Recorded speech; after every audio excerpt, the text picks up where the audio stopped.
ಕಾಯುವುದು ಹಾಗೂ ಬೇಯುವುದು, ನೀ ಬಂದು ಬೇಗ ನಿಲ್ಲಿಸಿಬಿಡು.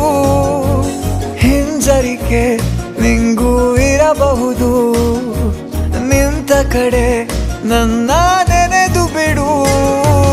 ನೀ ಸೂಸುವ ಸೌಗಂಧವ ನನ್ನುಸಿರಿಗೆ ಕಳಿಸಿ ಕೊಡು.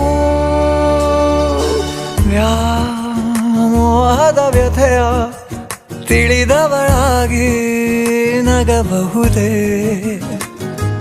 ನೀ ಕಂಡರೆ ಸಾಕು ಜೀವವು ಮರಳಿ ಬರಬಹುದೇ.